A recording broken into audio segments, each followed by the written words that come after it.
بسم الله الرحمن الرحيم.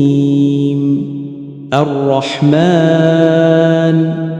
علم القرآن، خلق الإنسان، علمه البيان. الشمس والقمر بحسبان،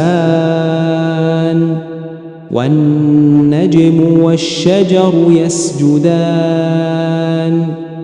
والسماء رفعها ووضع الميزان، ألا تطغوا في الميزان. وأقيموا الوزن بالقسط ولا تخسروا الميزان.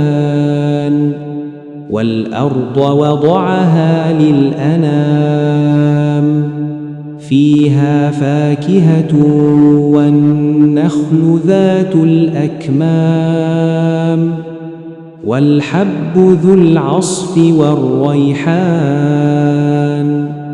فبأي آلاء ربكما تكذبان؟ خلق الإنسان من صلصال كالفخار، وخلق الجان من مارج من نار. فبأي آلاء ربكما تكذبان؟ رب المشرقين ورب المغربين. فبأي آلاء ربكما تكذبان؟ مرج البحرين يلتقيان، بينهما برزخ لا يبغيان. فبأي آلاء ربكما تكذبان؟ يخرج منهما اللؤلؤ والمرجان. فبأي آلاء ربكما تكذبان؟ وله الجوار المنشآت في البحر كالأعلام. فبأي آلاء ربكما تكذبان؟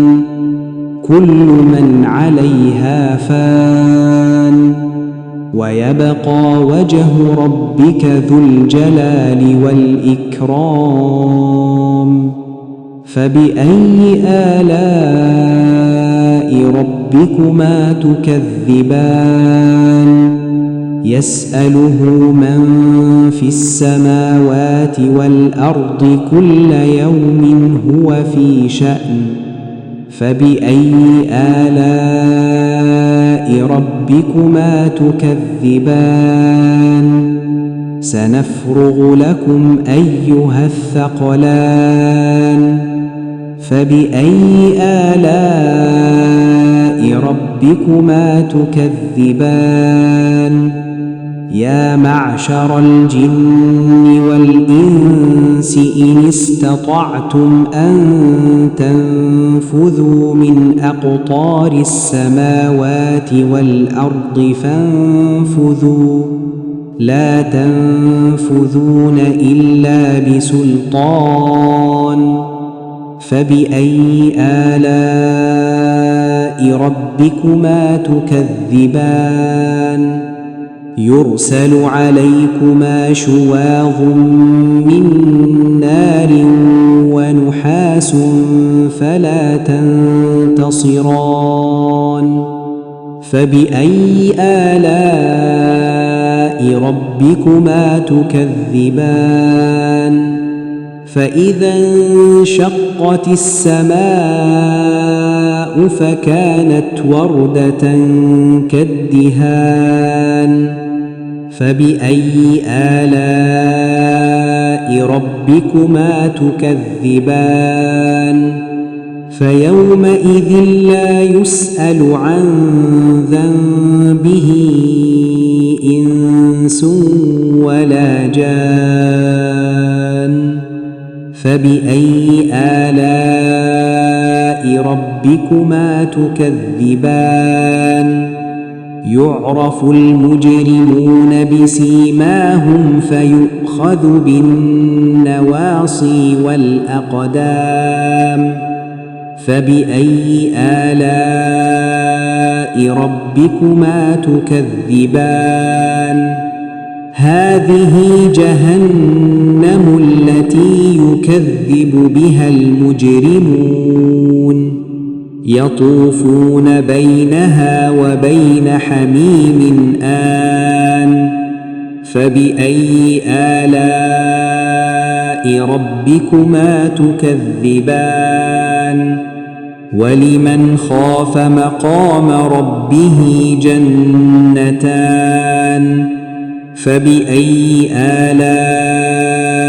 ربكما تكذبان ذواتا أفنان فبأي آلاء ربكما تكذبان فيهما عينان تجريان فبأي آلاء ربكما تكذبان فيهما من كل فاكهة زوجان فبأي آلاء ربكما تكذبان متكئين على فرش بطائنها من استبرق وجنى الجنتين دان فبأي آلاء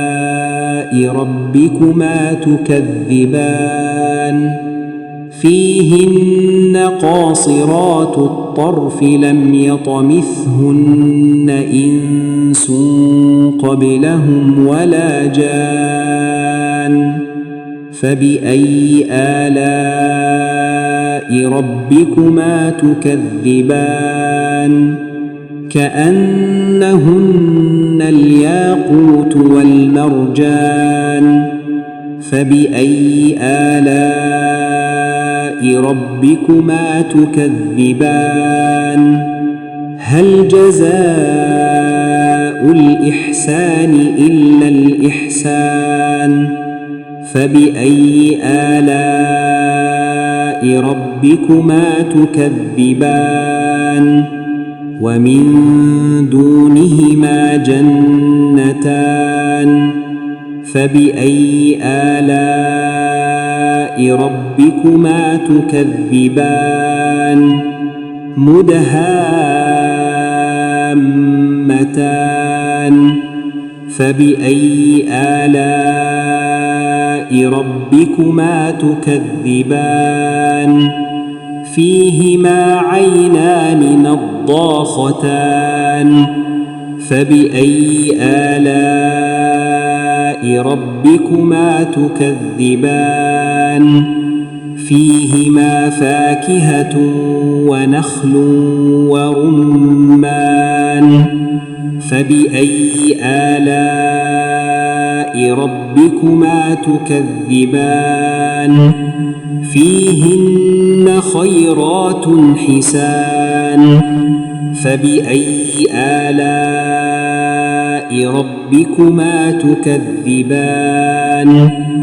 حور مقصورات في الخيام فبأي آلاء ربكما تكذبان لم يطمثهن إنس قبلهم ولا جان فبأي آلاء ربكما تكذبان متكئين على رفرف خضر وعبقري حسان فبأي آلاء ربكما تكذبان تبارك اسم ربك ذي الجلال والإكرام.